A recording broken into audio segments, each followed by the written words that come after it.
Provavelmente em diversos locais com festas juninas você verá um chapéu como esse. Não, errei. Você verá vários chapéus como esse. Ou então você verá algumas roupas como essa também. Mas saiba que todas essas vestimentas têm uma longa história, na qual teremos que viajar para o sertão nordestino.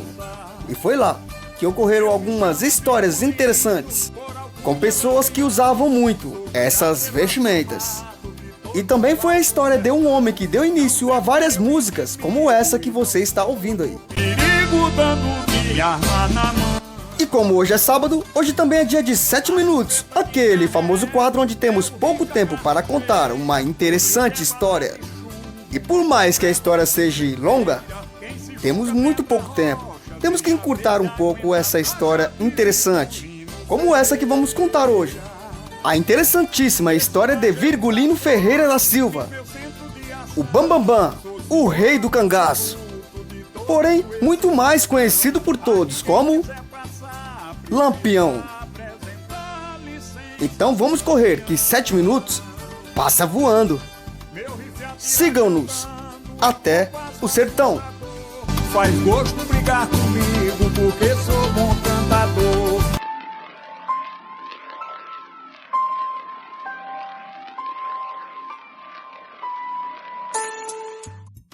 4 de julho de 1898, Serra Telhada, Pernambuco. Foi nessa data, nesse estado, que nasceu Virgulino Ferreira da Silva. Bom, nós queríamos afirmar isso com toda certeza, porém, há controvérsias da data de nascimento de Virgulino Ferreira da Silva, o Lampião. Mas como essa está na certidão de batismo, vamos ficar com ela mesmo.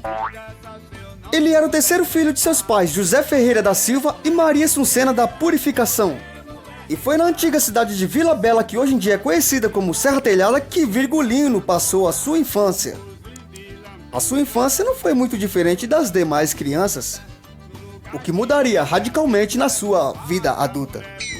Mas acredite, ele começou a trabalhar muito jovem e até os 21 anos de idade ele trabalhou como artesão. Ele era um homem alfabetizado, isso no sertão nordestino. Aliás, o sertão nordestino sempre foi um local esquecido pelas autoridades do país. No começo ele usava óculos para leitura, o que não era muito comum naquela região pobre de se ver as pessoas usando óculos. Tá bom, até aí tudo bem, mas temos que pular um pouco essa história e partir para a parte de onde vem esse seu apelido de Lampião. A história diz que Virgulino tinha uma alta capacidade de dar vários tiros seguidamente, e ele praticava diversos tiros durante a noite. E esses seus tiros seguidos iluminavam os céus noturnos. Logo, as pessoas vendo aquelas luzes que iluminavam o céu vindo dos tiros de Virgulino, não pensaram duas vezes e já tinham um apelido em mente para chamar aquele homem que iluminava os céus noturnos com seus tiros. Uma criatividade que ficou para a história, o chamando de Lampião. Sim, foi por conta disso que Virgulino Ferreira da Silva começou a ser chamado de Lampião. Em 1922 ele logo se tornaria líder de um bando de cangaceiros, na qual esse bando era comandado por um homem chamado Senhor Pereira. Nesse mesmo ano de 1922, Lampião realizou algumas atrocidades. Ele matou um homem que era informante de entregar seu pai à polícia e comandou e realizou um dos maiores assaltos naquela época.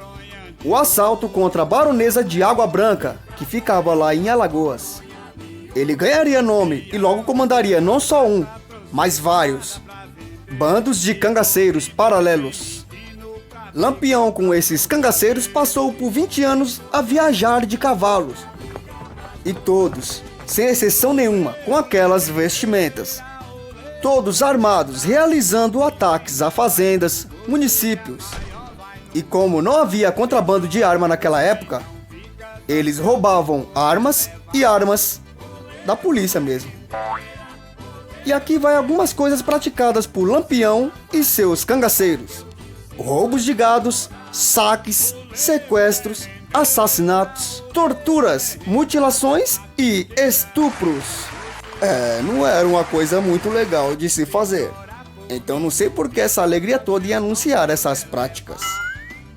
Bom, mas pra você que tá sentindo falta dela e viu que ela ainda não entrou na história, foi em 1930 que Maria Bonita, ou Maria Gomes de Oliveira, entrou para o bando e assim conhecendo Lampião. E foi a primeira mulher a integrar o bando de cangaceiros. Sim, houve outras. Em 1932, os dois se casaram e fizeram algumas maldades juntos. A história é muito interessante, mas temos que pular para a parte de como terminou a história de Lampião. Em uma noite de 27 de julho de 1938, estavam todos acampados em uma fazenda. Fazenda essa que ficava em Sergipe. Lampião já estava sendo procurado e escondido. Ali estava. Era uma noite chuvosa. Todos dormiam tranquilamente. Quando deram 5 horas da manhã, os cangaceiros levantaram, acordaram para rezar. Eles se prepararam para tomar um café quando um cangaceiro começou a dar o alarme de alerta.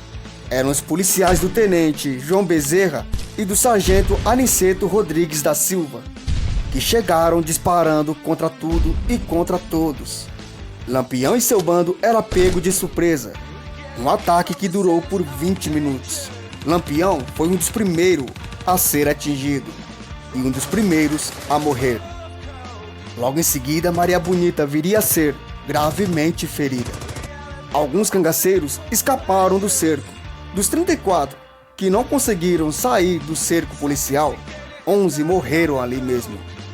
Não iriam ficar de forma alguma com vida nas mãos dos policiais. E foi nesse dia que terminaria a história de um dos maiores cangaceiros desse país. E esse foi os 7 minutos que contou um pouquinho da história de Lampião. E voltamos aqui sábado que vem para contar mais uma história, embora seja em tempo muito curto, mas que é muito interessante conhecer, mesmo que por um espaço muito curto de tempo, alguma história do passado, mas que ficou marcada no país todo.